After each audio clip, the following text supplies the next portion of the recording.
Hello everybody and welcome to another Hidden Gem episode. In this video I want to talk about the Battlesage, a fairly underrated epic void champion. And when I say underrated, I'm not really talking about the ratings in the actual game.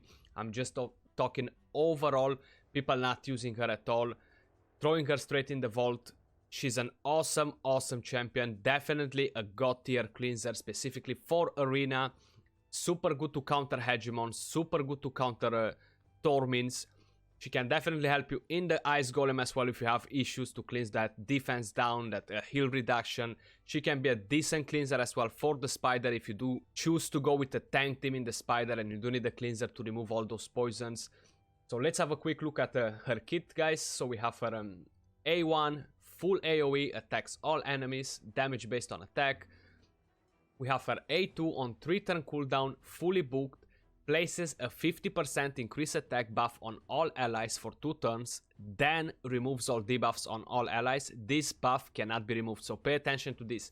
Why she's so good as a cleanser. So, the first thing that she does is placing the buff, okay? So, you know how Tormin works? When you buff, your enemy team has a chance to freeze. Your team, sorry, not the enemy team. So, she's buffing, so your team can freeze in the process of doing that, but as soon as she's buffing, she is cleansing. So that means that if your team freezes while she's putting that increase attack up, which is super important for arena and dungeons as well, she cleanses the freeze in case if one of your allies freeze because of Tormin or anything similar like that.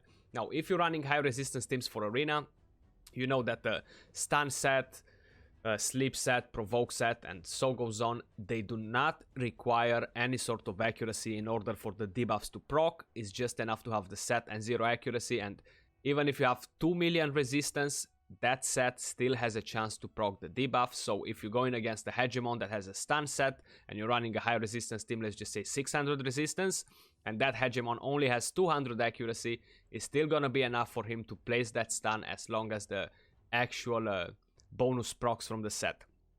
So having a cleanser is extremely important in order for you to achieve great results in arena and going against solid teams with hegemons in it. And we've seen there's so many hegemons at the moment in arena, like, is crazy. Then we have her A3, Mother's Embrace on 4-turn cooldown, fully booked, places a revive on that buff on a target ally for 3 turns. The ally will instantly revive if killed. So this right here is not necessarily a solid skill whatsoever. We do have Rotos, which is broken. We have other champions that block revive. So even with this buff on yourself, it's still not gonna save the situation, to say like this. But what she really shines with is her A2, which is an absolutely incredible clean skill. Then we have her aura, increases ally speed in all battles by 19%. A very good aura for speed. If you do not have anyone else to give you a speed aura for arena, is an absolutely impressive aura here. I chose to put her on an immunity set and I'll explain you why. So immunity is super important to ensure that she does not get debuffed. Specifically, she doesn't freeze, she doesn't get stunned by a hegemon, she doesn't get provoked, she doesn't get a sleep or anything similar like that. Same, Siphi can put your teammates to sleep pretty easy without any sort of accuracy, so that's super important to have. I can guarantee you guys, if you are deciding to build your Battlesage, she will definitely improve your arena battles, make your fights faster against hegemons, and it's pretty easy to go in the Fire Knight, farm a bit of Fire Knight, get an immunity set. You don't require any sort of crazy stats on it, you just want to get as much speed as possible. She does not require accuracy, she doesn't require resistance, crit rate, crit damage. So that being said, immunity gear with this sort of stats that you don't need to focus crit rate and other sort of stats is pretty easy to get as long as you do go and farm her a bit. Now masteries, so sorry, let me show you total stats on her. So we have 53k HP, almost 2k attack, 3.3k defense, 259 speed, 44 crit rate, 102 crit damage, 183 resistance, 80 accuracy. That's literally what we got from the Great Hall, nothing more. I'll show you a the pieces of gear what we have on her. So we have the weapon, double speed. We have the helmet, double speed. A shield again with double speed. We have the gauntlet, only a single roll on speed. I think the chest piece has double roll on speed, and we have speed boots. So it's a speed set, an immunity set. We have a defense ring, which needs to be maxed. A HP amulet, again, this one needs to be maxed. Banner, I have an HP banner. I gave her the HP banner because I had the highest speed from all the banners I had on this one. So that's why I gave her this banner particularly. Masteries, I went defense and support on her. So I did not pick support because I need accuracy or heals or anything like that. How you guys can see is pretty much avoiding anything related with healing and accuracy. So we're gonna start with the defense tree right here. We have Defiant. The reason I got Defiant is not because I require more resistance on her. I really wanted to get improved pariah on her to decrease the damage received by this champion by 8% when this champion is hit with a critical hit. We have Rejuvenation, we have Resurgent, we have Shadow Heal, we have Delayed Death, we have Cycle of Revenge, and we have Selfless Defender. Decreases the damage an ally receives from the first enemy hit in each round by 20%. This champion will receive that damage instead. Then on the support tree, we have Steadfast, gain a bit of more HP. We have Excelled in Death, heals this champion by 10% of their max HP the first time an enemy is killed in each round. We have Rapid Response to get a bit of more turn meter from her A2 after the attack up expires. We have Cycle of Magic for that 5% chance to get the cooldown. We have Lore of Steel. This will give me actually 2 speed more. Was either I get Lore of Steel, either I get Solidarity, which either one of them is not a game changer overall. We have Spirit Haste to increase the speed for each dead ally. And for the last one, we have Timely Intervention. Now, recently a lot of you guys have been asking me about this mastery for Arbiter. Honestly, I don't find it as a super OP mastery for the simple fact that by the time your allies will drop below 25% HP, most probably you lost the fight. So it's not gonna be a game changing. It definitely can be used on some of the champions. They might help you with it, but not a lot of champions they actually benefit from this mastery. So that being said, we had a look at the skills, artifacts, masteries. Let's start some arena fights. So what we're actually looking for are teams with Hegemons and Tormins. We do have quite a few options on the table here, so we're gonna start with this team. See what will happen. Not a lot of team power, unfortunately, on them, but let's see what will happen. They do have pretty strong champions there, so only my Arbiter actually frees here, so we're just gonna cleanse her. Okay, we got the cleanse. And we do get overlapped. So we can move over now with Rotos and start killing them here. I'm not gonna kill a Tormin just yet. I do wanna leave him for a bit longer before we actually kill him. Now, Madame series, of course, they're a pretty solid problem, even if you're going with teams that they have immunity or anything like that, because particularly if you have immunity gear on your champions, that's what will trigger her to use her A3 instead of A2, just so you guys know. If you're wondering why sometimes she's using her A3 instead of A2, that's the main reason why. Because if there's no immunity to actually steal from the enemy team, she will use her A2. If his immunity sets on champions or they have a block debuffs buff, she's not gonna try to use her A2, she will go for the A3. So that's how the AI actually works on the champion. Right, so that was fairly decent. Not a crazy team to fight though, so let's have a look at this one right here. Strong team, we have an Ethos, 208k power, Hegemon, and a Tormin. So I don't think I can show you a better example than this team right here. So what we're gonna do is bring Duchess in because she's tankier than Arbiter. I am running crit damage gloves on Arbiter, attack chest piece, so she's not tanky at all. Pretty glass cannon, and that's because that's what gave me the best speed. So how you guys can see here, we can definitely cleanse the sleep and the leech. The attack down from Rotos is gonna be super important as well to be able to cleanse it and bring all our champions back in line to actually be able to use their skills to make our run smoother, to try to actually beat them faster. Now, we do have the Shaman as well, which is a pretty strong cleanser, and she does have block debuffs as well. That's something that I'll probably covering in another video. Now, the reason I did pick Battlesage is for the simple fact how her skill works. She will buff and then cleanse, rather than cleanse and buff, how Shaman does. But she is definitely a strong cleanser as well. So if you have a Battlesage, use her. If you don't have a Battlesage and you have a Shaman, or if you have them both, Shaman is a strong option as well. It depends as well.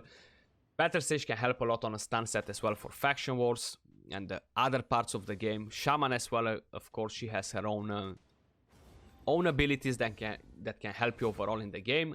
So both of them are pretty good choices. You won't be going wrong with either one of them. Now the Shaman, the only problem is against Tormins more than Hegemons, for the simple fact that she cleanses and buffs afterwards, so that will trigger your team to actually freeze. Same like Warlord, the AI is a bit crazy on that as well. So we got into Platinum now, pretty much the same sort of teams here. I'm not sure if we do have another team right here. Now, if they're gonna overlap me here, we're probably gonna be dead, honestly. So I'm gonna try to go with the Arbiter rather than go with some... And actually I should be able maybe to use a second Thermometer booster or keep the shield. I might keep the shield just in case. That will trigger a damn series to use a A2 instead of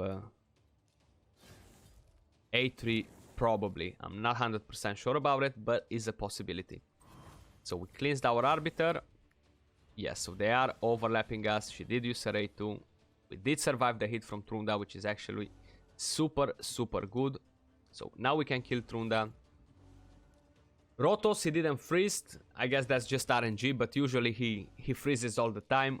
He gets stunned all the time when we're going against the Hegemon team. So that's why I'm using Rotos right now, because I don't have him on immunity gear as an arena champion. So I thought that would be the best example, but it just doesn't seem to freeze on the first turn at the moment.